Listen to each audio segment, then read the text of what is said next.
Olá pessoal, tudo bem com vocês? Eu sou o professor Pedro e hoje teremos mais uma aula de história. Nas nossas últimas aulas, nós entendemos o processo de centralização do poder dos reis como um desdobramento das mudanças pelas quais passava a Europa na Baixa Idade Média e as mudanças na sociedade. Hoje vamos conhecer, vamos começar a conhecer mais sobre o renascimento cultural. Vamos lá? Bom, hoje começaremos o módulo 11. A Europa já não é a mesma, humanismo e renascimento cultural. Começo a aula com uma imagem, né? Esse quadro que eu trago aqui ao fundo é um quadro de Sandro Botticelli, é um quadro chamado O Nascimento de Vênus. Então, é um quadro que traz vários elementos, né, dessas mudanças que a Europa vinha passando neste momento. Tá? Nós vamos ver mais sobre isso ao longo das próximas aulas. Mas o que é renascimento? Renascimento ou renascimento cultural é o período da história europeia em que houve uma retomada de ideias, temas, técnicas, que eram utilizados durante a antiguidade greco-romana, nos campos da arte, da ciência, da filosofia. Esse movimento cultural ocorreu entre os séculos XIV e XVI, principalmente em algumas cidades italianas, e se contrapunha aos valores católicos que eram fortemente cultivados durante a Idade Média. Então, era como se fosse uma retomada da arte, da ciência, da filosofia, né? Por isso, renascer, renascimento, ok? Bom, para que vocês possam acompanhar a aula de hoje, eu peço que vocês abram o caderno 2 na página 120. Vocês vão encontrar essas três imagens, né? Antes de iniciar o conteúdo, vamos resolver uma atividade, vamos refletir um pouco sobre essas imagens. Prontos? Bom, primeiro eu peço que vocês observem essas imagens. Todas elas têm como tema em comum, né, aquele que é considerado pelos cristãos, aquele momento que é considerado pelos cristãos, como a última ceia de Jesus Cristo com seus discípulos. Então, as três imagens são representações deste momento importante para o cristianismo. Então, na imagem 1, que é uma imagem de autoria desconhecida, é uma iluminura do século VI, ok? Já na segunda imagem, nós temos a última ceia de autoria desconhecida também, uma iluminura do século XI, tá? E na terceira imagem, a última ceia, pintada por Leonardo da Vinci, pintura do século XV. Tá? Era muito comum, então, essas pinturas, iluminuras, não terem o destaque de quem era o autor da obra, ok? Isso passa a ser mais comum durante o Renascimento. Você já pensou nisso? Que diferenças você observa entre as três representações?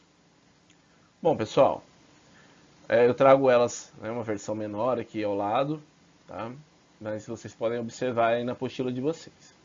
Nós podemos observar a diferença entre os traços e as técnicas utilizadas, pois os elementos foram representados de diferentes maneiras, né? Embora seja diferente da última ceia de Leonardo da Vinci, a pintura 1 já apresenta noções de perspectiva. Então, temos 6 apóstolos representados atrás da mesa, e outros 2 ainda aparecem em pé atrás dos apóstolos que estão sentados. Os rostos são muito parecidos, e na superfície da mesa, os pratos ou travessas são representados por círculos, e não há um fundo ampliado, né? 8 apóstolos são representados apenas nessa imagem. A pintura 2 já apresenta um cenário atrás da mesa, ampliando então o efeito de perspectiva. Os rostos dos apóstolos continuam muito parecidos uns com os outros.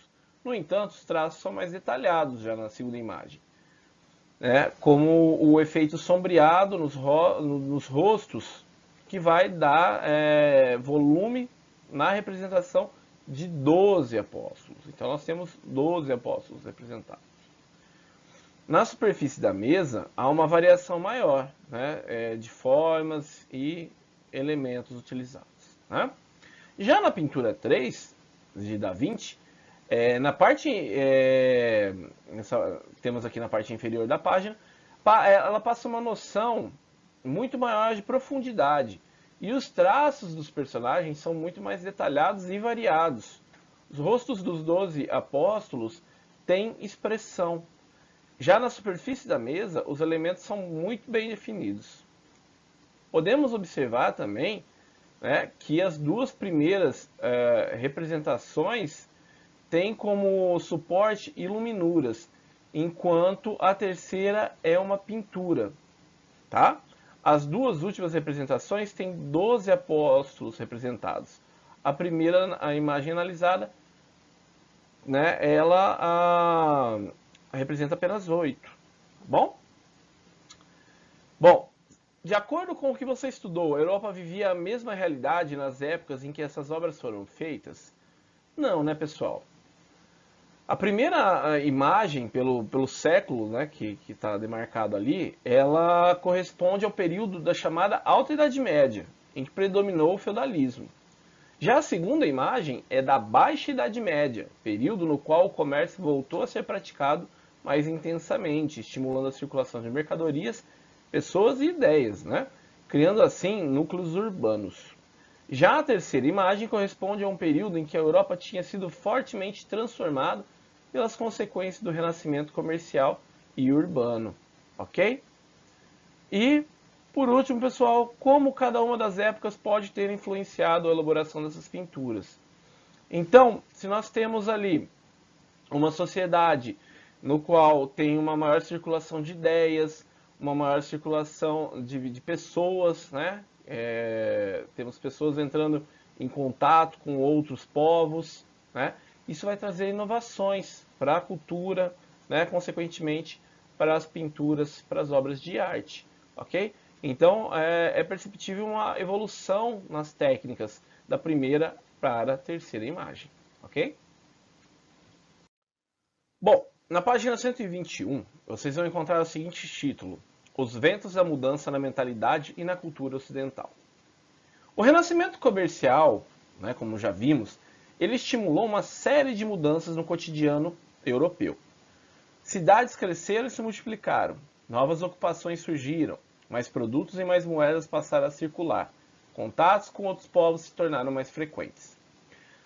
Também vimos que os reis ganharam muito mais poder, já a nobreza e o clero viram diminuir o seu prestígio e poder que tinham durante a Alta Idade Média. Já o poder econômico da burguesia crescia, e esse grupo buscava formas para aumentar sua importância social e política. Tantas novidades influenciaram também as áreas do conhecimento e das artes. Tá? A valorização do pensamento humano e de sua capacidade de agir sobre o mundo e transformá-lo marcou a Europa fortemente a partir do século XIV.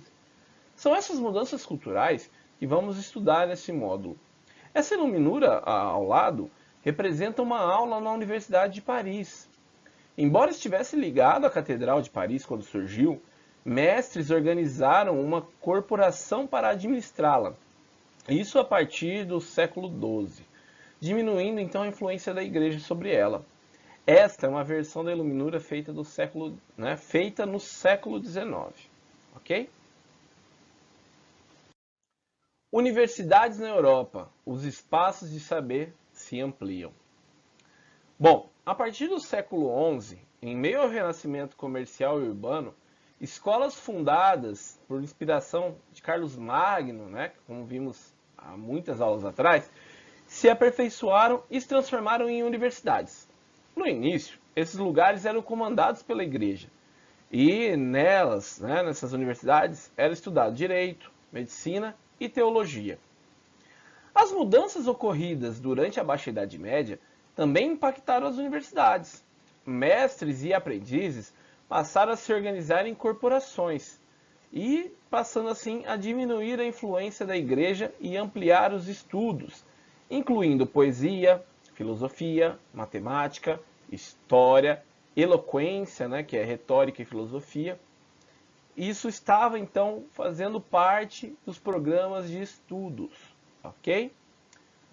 Bom, então neste período as universidades não eram dedicadas à formação profissional ou a estudos especializados como hoje. mas funcionavam como centros de estudo onde aprendizes tomavam contato com várias áreas do conhecimento e adquiriam um saber múltiplo e abrangente. Tá?